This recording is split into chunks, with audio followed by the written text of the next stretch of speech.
Okay, so this is the same packet of notes that we were doing yesterday where you're rotating. I can show you the front of it. Solids of Revolution. We're starting off on the page that we stopped at last time. So we have 2 warm-ups just to kind of remind you how to do what we were just learning. So we have a region in the first quadrant, e to the x equals ln 4, and the x-axis. Okay, so we're gonna set this guy up here. So e to the x is obviously exponential growth. X equals ln 4, that would be a vertical line. Now, I want you to think about, you don't know what ln of 4 is, but it really doesn't matter, right? It's a number. We know it's a positive number. That's it.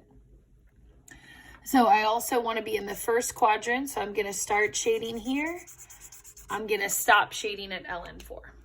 So this is x equals 0. This is x equals ln 4.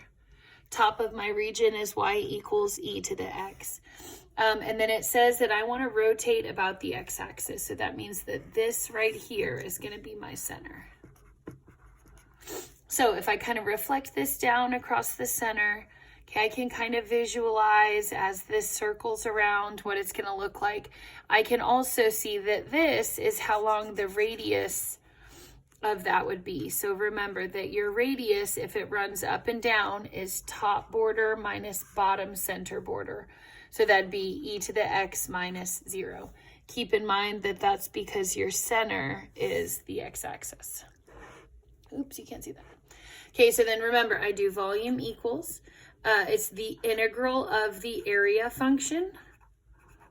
But then remember that because my area is going to be a circle, if I were to slice this, it's going to be pi r of x squared dx.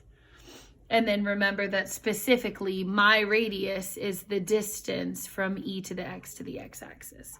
So it'd be pi e to the x squared dx. Okay, then the other thing that you should know are your endpoints. This is x equals 4. This is x equals ln, or I'm sorry, I said that wrong. This is x equals 0. And then this is ln 4. Okay, so those would be the endpoints of your integral. Okay. Then one more simplification here. If this was on the AP test, I'd make you do it, but since it's not, you would change that to be 0 to ln 4 of pi e to the 2x dx. Okay, and just think about why. If you have e to the x and then squared, you can combine that to be a 2x, and then you would do u substitution. Okay, but as far as, since this isn't on the AP test, that's good enough. Okay, one more just like that. Take a look at number 2. Says x equals 2y plus 2, the y-axis, and y equals 3. So let's sketch that. I don't know how to graph this, so I'm just going to resolve it. Okay, 2y plus 2. I would minus my 2 across this way. And then I would divide by 2 after that. So I know that this line is the same as y equals 1/2 x, and then minus 2 divided by 2 is a minus 1. So it starts at -1, and then it's going to go up 1 over 2, up 1 over 2, just like that. Okay. Now also keep in mind that if I graph this with x equals form in mind, we know that this is 2 because that's like what the y-intercept would be. Okay. So there's my line, x equals 2y plus 2. Then the y-axis is here, and then y equals 3 would be here. Okay? Notice that it does not say I have to stay in the first quadrant. So when I shade this, I'm going to stay next to the y-axis between the other 2 functions, and I see my shape right there. Okay, but this time I'm rotating, it says rotating region R, about the y-axis. So this is the center. Well, then I'd be flipping this across that way, and you'd have your rotations like that. Okay, so this is going this way as you rotate it. Okay, so I'm going to draw my radius from here to here. Okay, that's my radius. And my radius is going to be right minus left. So the right side is 2y plus 2 minus the left center, which is really just 0. So my radius is 2y plus 2 minus 0. Okay? All right, so then from there, we're ready to do our equation. So it's going to be volume equals pi integral. My y value here, remember how we had solved it for this form? Okay, so my y value here has to be -1 because that's the y-intercept of the line. And then my top y value is y equals 3. So -1 to 3. And then remember, it's pi r squared, where my r is 2y plus 2. Technically minus 0, but we don't care about that, squared dy. Okay. All right, so let's take a look at the next little section here. So important, it says, in both examples, region R is adjacent to the center of rotation. Okay, this is very important because what that means is that your solid is solid all the way through. It doesn't have any like missing gaps of volume. So this method is known as disk method. And it's because the cross section of the figure is a circle. Okay, so now we're going to talk about the second. So the last kind of piece of the volume unit is called washer method. And so basically what washer method is, you're going to still have a region, but this time it's not going to necessarily be adjacent. So for example, let's say here's f of x. We'll say there's g of x. Okay. So here's my region, okay, bounded between the two. And then let's say that I took that shape and I rotated it around the x-axis. Well, here's kind of the problem, right? As I rotate this around the x-axis, this space in here is going to be hollow. So as I rotate this around, I'm going to have kind of like this weird sort of like emptiness in the middle, and then I'll still have the remainder of the shape. Oh, that looks ugly, but you get the idea, right? Where your function is still going to be rotating around the x-axis, but you're going to end up with kind of like this weird little middle hollow section that's vacant. So I'm going to show you a couple examples off of YouTube of what this would look like, and then I'll show you how to find the volume. One that I picked up. So here's another illustration of, let's take the area. Okay, do you see how her, and let's revolve it around the x-axis. Do you see how she's taking this region here and she's rotating it around the x-axis, and you're ending up in the middle with this weird kind of empty space? It's because in this picture here, my purple shaded region is not adjacent to the x-axis. So as I shade, I end up with this weird little empty section here that ends up never filling in because I'm rotating around a different line that's not the side of the axis. So it'd be almost kind of like a little, you know, I don't know, like a little thing. Okay, then I found one more. So take a look at this one. You have your top function here. Then you have a bottom function here. And then as he rotates that bottom function around, look what happens. You see that little, ooh, this one's nice. Okay, you see how you have that weird little empty core though through the center? Okay, that happens because way back here when he graphed the region, okay, you can see that it's not touching the x-axis. Now it touches for a second right here, so the hole doesn't go all the way through, but it's not adjacent to the line that I'm rotating. Okay, so before we do this, I want you to think about a roll of toilet paper, okay? Think about a nice roll of toilet paper. Let's say that they said, find the volume. Well, you would have to think about, okay, here's your toilet paper. I need all of this but I can't include this kind of like empty core through the center that's really doesn't have any volume because it's empty in the middle. So here's what you would do. You would take the volume of the big cylinder, okay, we'll write it in caps, and then you would minus the volume of the little cylinder, okay, or the core. So you would take big one minus core. We're going to do the exact same thing here. So my volume is going to be the integral of pi capital R squared minus pi little r of x squared. Okay, and so here is the distinction between big R and little r. Capital R is going to okay guys, so this is totally embarrassing, but I did number 3 and forgot to push to start recording. So here we are redoing number 3, but we're going to video it this time. Okay, so it says y equals x squared plus 1 and y equals 1. Let's sketch a little graph of that. Okay, so x squared plus 1 would be something like that. Y equals 1 would be something like that. Okay, and then it says that we are going to shade on the interval from 0 to 2. So that'd be here. We'll say 2 is maybe like there. So that's my region.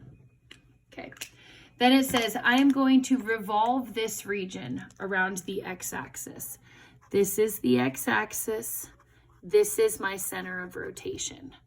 So if I take this shape, okay, which is right here, and I spin it around this center, just like your toilet paper roll, you're going to end up with a little empty section, okay, which will still have like a circular cross section basically.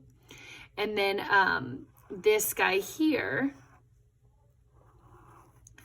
okay, would still be reflected, but you're going to end up with, if I were to draw this cross section in, you can kind of see that it's like a donut because you have this center missing part,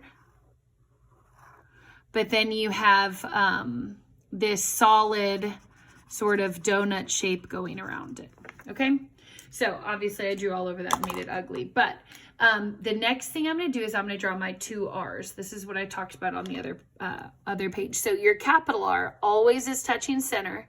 It's going to go to the farther away boundary, which is here. So that's capital R. Then little r is going to be from here to here. Okay, so capital R is the distance from this boundary, which is x squared plus 1, to the center, which is 0. Little r is this distance here, and it's from the inner boundary, which is 1, the inside function, remember this was y equals 1, to the center, which is 0. Okay, and then remember this formula up here that I kind of re-scribbled. Volume equals pi integral capital R squared minus little r squared. So volume would be pi times the integral capital R squared, which is x squared plus 1 squared, minus little r squared, which is just a 1 squared. Then remember that if this is an x, these have to be x's. So my x here was a 0, my x here was a 2. So it would be 0 to 2. Okay. All right, let's take a look at the next one. So number 4, we have y equals x squared. Hopefully we know what that looks like. Nice little, okay, quadratic there opening up. Then we have y equals 4x minus x squared. You can type that into the calculator, but it looks something like this. Okay, so I have my region here that's bound between those two. And then I'm going to rotate this around the horizontal line, y equals -1. So I'm not rotating around this line. I'm rotating one below that. Okay, this is going to be my center. Y equals -1. That's the center. Okay, so the first thing I'm going to do is I'm going to draw my 2 R's. Capital R is going to go from the center of the region to the farthest away function. That's capital R. And then I'm going to do top minus bottom. So capital R is going to be the curve minus -1. So it's going to be 4x minus x squared minus -1. Little r is going to be from my function closer to the center. That's little r. So little r of x is going to be this border, which is x squared minus -1. Now, obviously, I can change both of these to pluses just to avoid having the minus negative situation. But now I know my capital R, I know my little r. Okay? So from there, I would say, all right, well then volume equals pi times the integral. And then it's going to be capital R, which was 4x minus x squared plus 1 squared minus x squared plus 1 squared dx. Okay, where this is your capital R expression, this is your little r expression. So capital R was the 4x minus x squared plus 1, and then little r was just the x squared plus 1. So this is your outer radius, this is your inner radius. Okay? Then the last thing that I need to know are the numbers that are going to end up going here and here.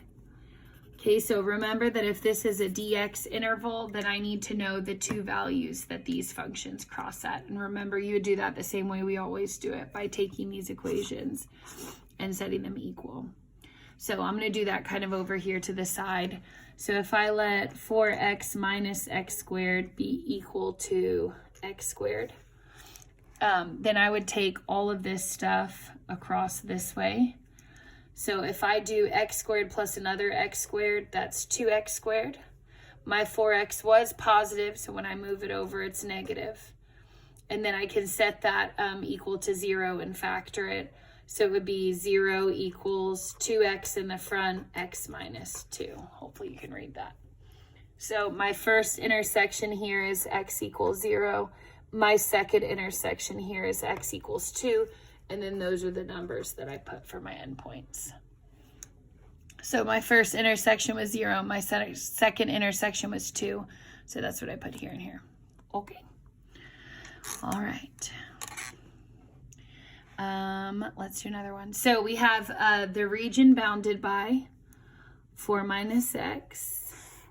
Okay, so that's going to go at 4 and then go downhill. And then it says the x-axis and the y-axis.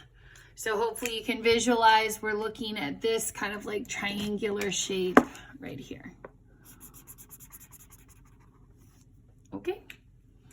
So then it says find the volume of the solid revolved by rotating first around the x-axis.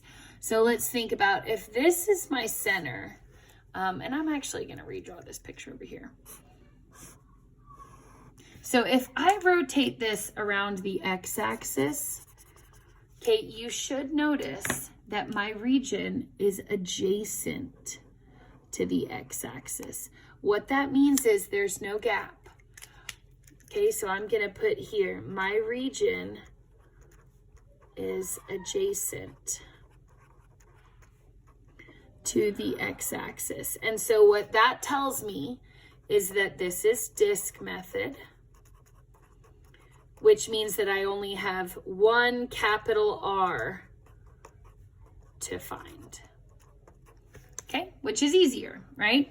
So I'm going to say, okay, well then my R goes from the center to the function. Okay, I can reflect it across if I want to and kind of visualize. Okay, it'd be kind of like a sideways little cone.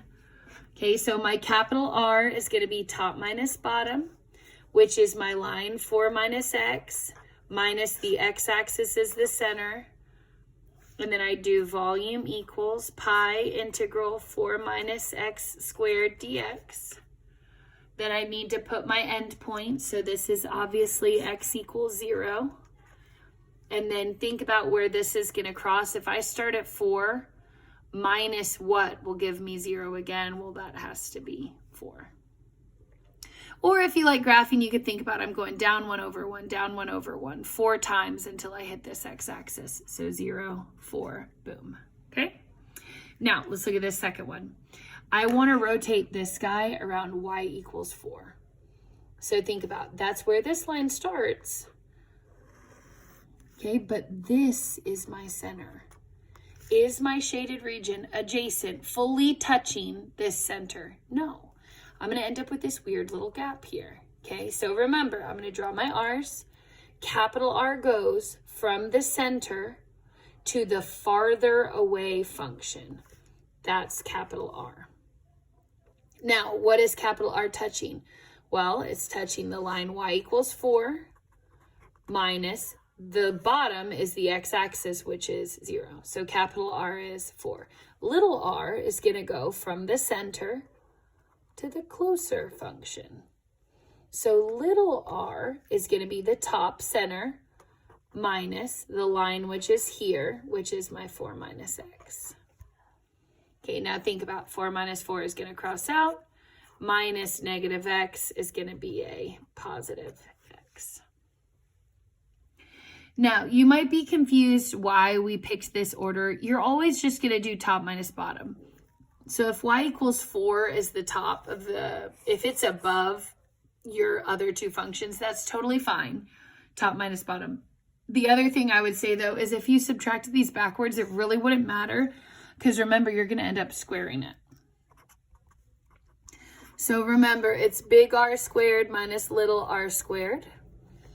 So I would do pi integral. Capital R was just a 4 minus little r was just an x.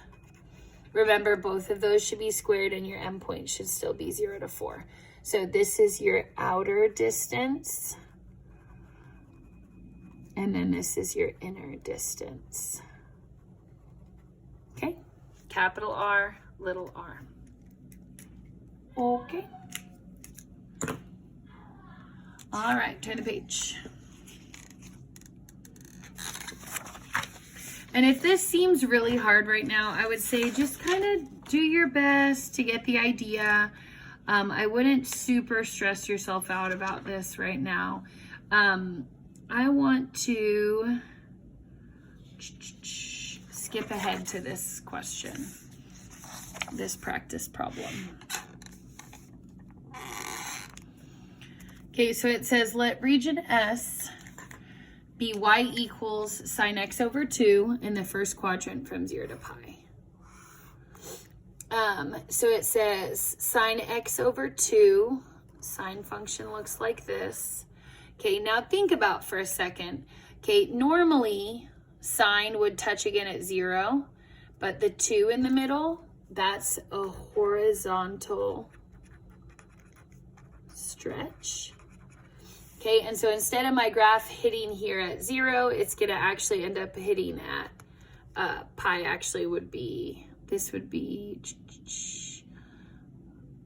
2 pi. So it's basically going to take your period, instead of hitting at pi like it usually does, that's going to double how long it takes to hit each value. So pi is actually going to be here. Now, again, you have a calculator. Just graph it in there if you want to. Okay. So we're only going 0 to pi. Okay, so part A says find the area by hand. So since this is not on the AP test, we're just going to set it up. But your area, you would do the integral from x equals 0 to x equals pi. Those are obviously your endpoints. And then you would do the top function minus the bottom function. So my top function is going to be sine x over 2 minus my bottom function is the x-axis. So that's a 0. Now again, you don't even have to write the 0. You can if you want to, but not really necessary. Okay? So let's skip ahead now to part E. So part E says find the volume of the solid by rotating around the x-axis. Okay, so I want you to think about if I redraw my picture here. Okay, I'm only shading here to here, but I'm gonna go around the x-axis. This is gonna be my center. Well, then think about it. I'm gonna end up okay, with no hollow spots. That's a disk method. Okay, and that is because my region is adjacent to the x-axis. So I have no empty little hollow part because I'm already touching that as a side, okay? So that means 1r. My capital R is going to be top minus bottom, so it's my sine x over 2 minus 0, which is the center, top minus bottom, and then I would do volume equals pi integral 0 to pi. Well, that's weird. And then my function is sine x over 2 minus 0, you can put it if you want to, squared dx. But remember, why do I have only one single radius? Because I'm adjacent. I don't have an inner boundary, okay?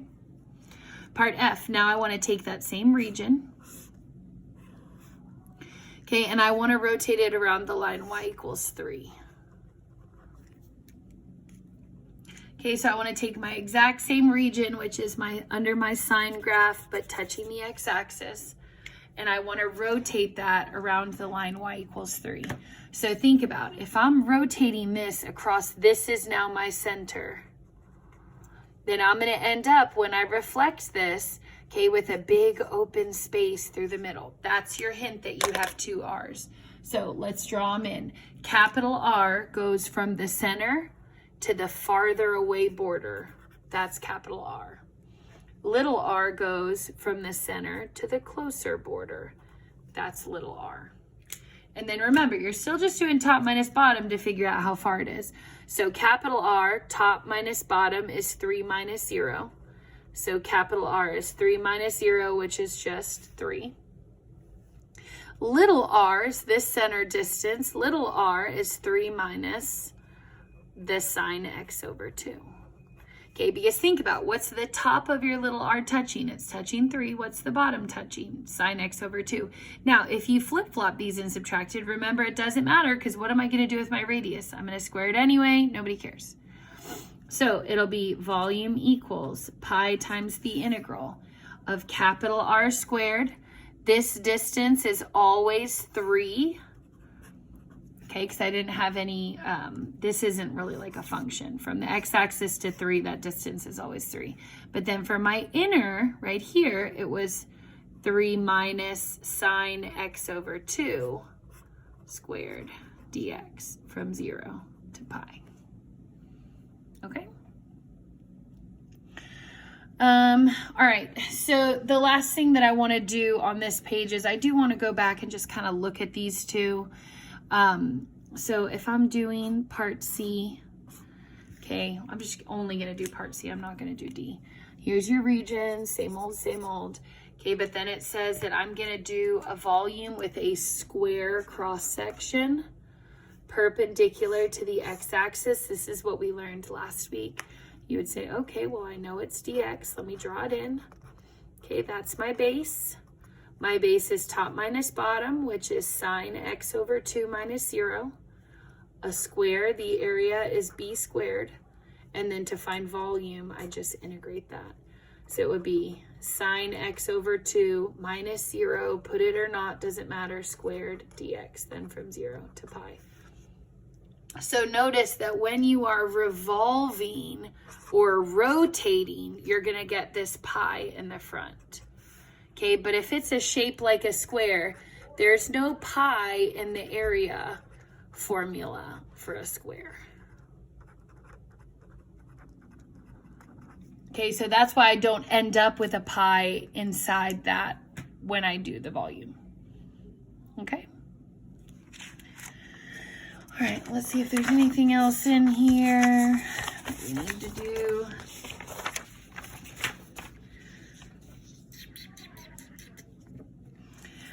Okay, last one that I want to do. We're going to do 1 dy. Here's the big difference. Okay, when you're doing a dy integral, you're going to be going around a vertical axis of rotation. So let's say here's your function. We'll say that's g of y. and this is f of y. And let's say that we're rotating around the y-axis. Well, then think about, first of all, I know it's washer method. Why is it washer method? Because I'm rotating around the axis that I am not adjacent to. Then my capital R would be here from the center to the farther away or outside boundary. And then little r would be here from the center to the closer boundary, okay? And then I would do volume equals pi integral capital R of y squared minus little r of y squared dy. Then your endpoints, this would be y equals c. This would be like y equals d up here. But remember, if you're doing an integral dy, okay, then those have to be y values. Okay. All right, so let's work just one example here. We are going to go do number 3. Okay. So y equals x cubed. Hopefully we all know what that looks like.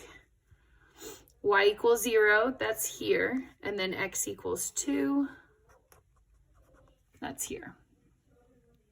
Okay, but then it says I'm going to rotate around the y-axis. Okay, around the y-axis. So think about, if my y-axis is here, this is my center. Okay, but my region is over here, then I am not adjacent to that line. So I'm going to end up with 2 separate radial distances. The first R is going to go from here to the farther away border. And I'm going to do right minus left, which is going to be x equals 2 minus x equals 0 because it's the y-axis. Then my little r is going to go from the center to the closer region. Okay, and so for my little r, which is here, I'm going to have to do a little bit of work. Here's why.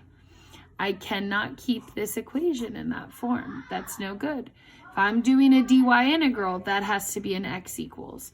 So think about, if y equals x cubed, then x equals the cubic root of y.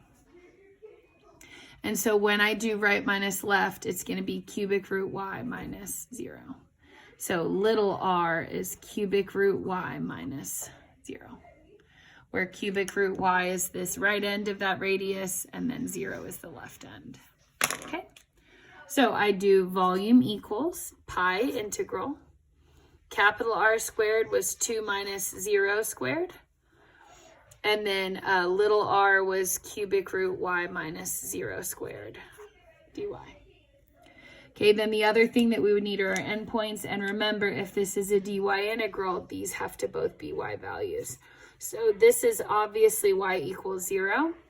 But this point, I don't know the y value for. And so remember, you have 2 choices. If you have them both in x equals, you can set them equal. But if x is 2, I can more easily just plug that in. If this is a 2, well then plug into x equals y cubed. 2 cubed is 8. Which means that this point here is y equals 8. That's my upper, that's my lower. Now, obviously, you would not write the minus zeros. Like if this were your real answer, you would probably just do this.